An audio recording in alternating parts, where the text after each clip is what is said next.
Hello everyone, Peter Giannatos here. It's round 6 of the 2017 GM Norm Invitational. I'm here with International Master John Bartholomew, right off his win against Grandmaster Fishbein. Yep. So, John, why don't you take us through the game and describe some of the important moments? Okay, so Peter and I were just talking that Grandmaster Fishbein plays pretty much the same thing against everyone all the time. So that made preparing for this game easier. I started with d4, and he's a King's Indian player. He's played that his entire career. I didn't feel like getting involved in some mainline King's Indian today, so I went for the Tory attack with knight f3 and bishop g5. So knight bd2, this move is flexible. White doesn't commit to playing either e3, c3, or even e4 if you want to expand in the center, so you keep all your options open. e6, e3, castles, and now this move bishop c4. So White has a big choice here of what to do with the bishop, or even again playing a move like c3. But I saw a game of Carlsen's recently. I think he was playing Bacro, I want to say, and he played this bishop c4 move. And it's kind of interesting. It looks a little unusual because you are even trying to goad black into playing d5, after which you can drop the bishop back. But there are some nice points to this move. The pressure against f7 is not going to lead to win a material or anything quite yet. My opponent played c5. I played c3. So there's a famous trap here, which I was kind of hoping, well, I was hoping he fell for, or he would fall for, but it's not going to happen. But there was a Grandmaster game where black played b6, and now white wins immediately. Bishop takes f6, bishop takes f6, bishop d5, and I think this was a game where Luc Van Welly was black, and he just, lost in a couple more moves. So you don't want to do that if you're black. That's one nice point about the bishop being on c4. My opponent took on d4. I thought a little bit about which way to take, but e takes d4 felt like the right capture, just trying to unbalance the position. I want to play for a win with the white pieces. I didn't think c takes d4 was going to trouble him too much. It's symmetrical. Black is very flexible. I think you could play queen b6 here and hit my pawn on b2, and I don't have a real convenient way to defend, because if I play queen c2 or rook b1, I'm going to get hit with bishop f5. So I wasn't liking this position so much. So I took the e-pawn instead. He played queen b6 again here. Now, I could play queen b3 and offer a queen trade, but I think black's idea is to avoid the trade and drop back to c7. And this alignment is probably not so great for white, because after black plays knight c6, knight a5 will be on the cards, and I'll probably have to move my queen or my bishop again. Yeah, but after queen b6, because the queen a little bit, like oftentimes in these lines, like basically if they're not going to take the pawn on b2, the queen on b6 is like not exactly like the best there. So with your bishop on c4, I haven't seen the game, so I was just wondering if bishop b3 and like defending your pawn, and then you have an idea of going knight c4, like harassing the queen at some point. Like you could have that idea. So I don't know. That's what I did. Okay. Bishop b3. It felt like the right move, and like you said, knight c4 is a nice resource. It's going to annoy black. It crossed my mind here that he might try to stop me from castling, maybe play queen a6. So I could always play bishop c4 and repeat if I really wanted to get that previous position, but I think I have other good options too, like maybe even pawn c4 or knight c4 here, trying to prepare castles. So he played knight c6. I did play knight c4, hitting the queen c7. Now I just castled. So I was pretty happy with my opening choice, because by this point he had already started using a bunch of time, and over the next few moves he began using even more time, to the point where I think by move 20 or so he had like 20 minutes left. So here he played knight e4. Already I like white. It's not so easy to figure out what black should do, because I just have all these annoying plans. I mean, I can play normal stuff like rook e1, take aim against e7. I can play knight e3 and threaten bishop takes f6 followed by knight d5. So it's just not simple to figure out what black should do. Probably the most direct move is e5. So I thought there was a chance he might go for this, just try to break in the center. And I was thinking a couple things, but probably just rook e1 here. Pressure e5, and if we get a trade, then this is in white's favor for sure. Black has the isolated d-pawn, and I've got the pressure against f6. So knight e4 hitting my bishop, bishop h4, I want to keep it. And here's where things start to go astray for him. I don't think his position is that bad yet, but after bishop g4, he said he just overlooked my next move. So his idea is that he's trying to threaten bishop takes f3, queen takes f3, and then d5. And if my knight were to move, then he would have knight d2, forking the queen and the rook. So let me, in fact, if I play something like this, I'll just show this line. Take d5, and yeah, if the knight moves, then he gets this fork hint. But he told me he simply overlooked the fact that I can play rook e1 here, which solves that issue, because if knight d2 comes in that line, then it won't be with a fork. And now his knight is under attack, and yeah, black's in deep trouble here. He said after the game he thought he was already lost at this point. Yeah. I had thought by going into this line that his intention here was to play bishop takes f3, queen takes f3, d5, which is what happened in the game. And now after knight e3, this move e6. Yeah. I thought this is why he had played bishop g4 in the first place. Yeah. But it turns out, well, I'm almost positive, I haven't checked it with a computer or anything, but I thought I was just tactically winning after bishop takes d5. Oh, that's great. Yeah, so undermining the knight on e4. Yeah. And if it takes, knight takes, his queen's under attack, the knight on d4 is double attacked, white's going to be up 2 pawns. Also, if knight d2, I can just move my queen back, queen d1. And this knight is trapped. No Black's already down a pawn. Yeah, no desperado. Yeah. So white's just winning a clean pawn.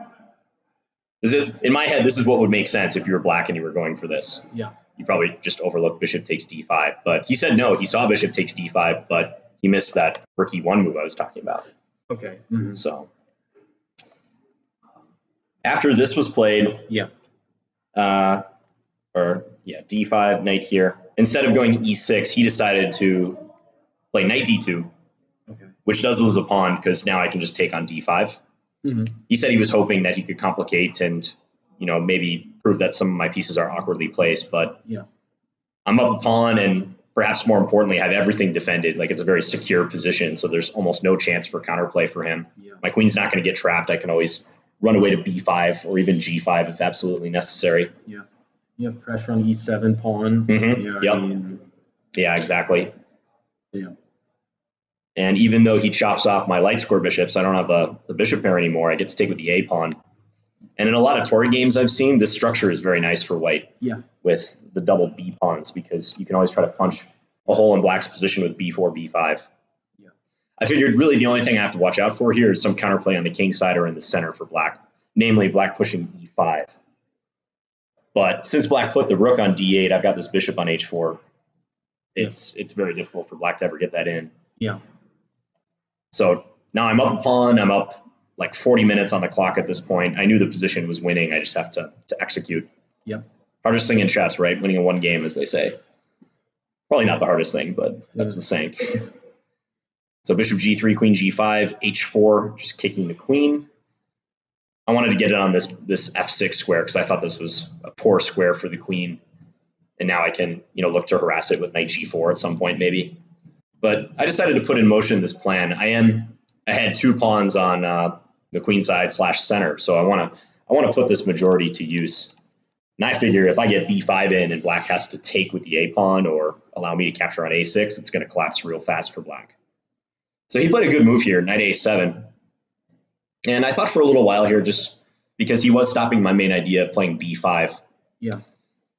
I realized that the key to this position, at least this was my thinking, is trying to get my knight to c5. If I can get it there and put pressure on b7, then I don't think black can defend. There's numerous ways I can attack b7 and get my queen involved as well. And this is such a rigid structure for black. A6 is almost never working, because b6 rather is never working because a6 is going to drop. It's going to lose for black. So I played knight c4, and this comes with a gain of time because I'm attacking e7. I was looking at knight g4 for a while. This is the more forcing move, but black just replies with queen f5, and I can't take on e7. Yeah. So I was looking at some stuff connected with this, but really I think the queen side / center is where I should play, so that's what I did. Knight c4. He played rook fe8, knight a5 hitting the b pawn, rook d7, queen e4 hit the b pawn again, queen f5 offering a trade. Not too many moves for black because you can see my dark square bishop is exerting its might on this diagonal, so he can't help defend the b pawn with rook b8. Yeah. You could play queen b6 perhaps, but it's pretty miserable. I can even just do this maneuver like I was talking about. Yeah. And I realized this rook on d7 is running out of squares along the 7th rank. If my knight gets to c5 already, he can't keep the rook there. Yeah, right. Yep. Also, if he plays something like e6 here, and now again I'm threatening that here, and now bishop d6 this time. Yeah. So he's rapidly running out of squares. Maybe he can play like bishop f8 here or something, but it's bishop e5. It's looking very awful. So he offered the queen trade, queen f5. I took him up on it. Knight here. He's got to stop knight c5 somehow. He lashed out with e5. This is often what happens when you're in a strategically hopeless position. Maybe you're down material. You try to lash out at some point and gain counterplay, but just got to stay calm here. Knight c5 here. Now just take on e5. I want to take with a pawn because bishop takes is going to run into f6. And I do have this rook on e1 that's only defended by my other rook, and he's doubled up. So take with the pawn. Now I'm up 2 pawns, and if he tries to take back on e5, I'm going to win b7 at the end of the line. Yeah. So after all these trades occur, take here, a6. Oh, gosh. Yeah. Yeah. So he played knight c6. Here I have 2 good options, I think. I chose the one that I thought gave him less counterplay, and it looked nicer. So I played f4, just defending the pawn. Yeah. But I can also play e6. Yeah, just offload it. Take. Bishop d6. Yep. And go for this. And I've got a pawn on both sides of the board, extra pawn. So I'm sure this is completely winning as well. But I really like my knight on c5. I didn't want to move it away from that square. So that's why I chose this f4 move. Also, I thought there was a very good chance I could win f5 at some stage, maybe even maneuver the knight to e3. Yeah. One little tactical point here is if he tries f6, so trying his hardest to win e5, then I can simply take. Because f4 was played, my bishop is defending e1. And after this trade, he loses b7 again at the end. Yep. He's going to lose all his pawns. You're just so solid. He has no counterplay. Right. Yep. There's no weaknesses. So he played rook c7, played the bishop back to f2. It's just blocked on this diagonal now, so just reposition it, overprotect the knight. Goes bishop f8, move my rook over. So he could take my knight now, but the suffering is going to continue. Yep. Even though I have virtually all my pawns on dark squares, I'm just too active here. I control the d file. He'd like to transfer the knight to e6, but if ever he plays this, I get bishop e6 in, and I can swap down. If necessary, yeah, just go to a rook endgame up 2 pawns. Rook d7 also coming next. Mm-hmm. So he tried to transfer the knight without taking on c5 yet. But now I played knight d7, threatening knight f6 check. He played bishop e7. I went knight b6. So playing with the idea of knight d5 now. He goes knight e6, and now just another sturdy move, g3. No counterplay, defend f4, defend h4, overprotect it. Went h5, knight d5 here, knight e3. So I was talking about this knight maneuver earlier, just go and attack the f5 pawn. Knight g7, and now I get my rook in, rook d7. He's tied down, he's creating more weaknesses. Double up the rooks. Rook g6. He's threatening to take on h4, but we can easily deal with this. Just king f1, sidestepping it. Rook. He actually played rook c6, so I think that's an input error. Rook c6. Oh, yeah, okay. Yeah, he played a rook back to c6. Yep. I went knight d5, attacking the bishop, and he has almost no time at this point. He's just been under 5 minutes for the last 10 moves or so. Yeah. So he played bishop d8. Ooh, oh. Yeah. Now rook takes d8. Yep, yeah. Exactly. And he resigned in view of that. Yeah. Followed by rook takes d8. Check. Mm-hmm. Mm-hmm. Yeah. Yeah, he doesn't have time to go like rook f6 because you're taking the rook with check. Exactly. And you're taking that too. Right. Yeah. So I was pretty pleased with this game. It's always nice to get a pleasant position out of the opening. especially in an opening that's not overly theoretical. Yeah. Anytime you can get a good position like that against Grandmaster, it's a great feeling. I think these systems are becoming more popular, like even at the higher levels, like the London system, the Tory attack, things. That reverse sort of Carlsbad pawn structure that can that like exactly what happened near a game.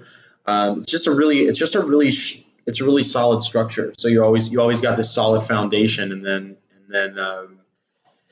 if a grandmaster, or if a higher rated player is trying to win that position on the other side of it, it can prove to be really, really difficult. And also here, it just seemed like Queen B6, a slightly awkward place for the Queen early in the game, and then even Queen C7 is also there were also some tactical ideas with knight to D5, right? Yep. And not just immediately knight E3 takes So when his queen's on C7,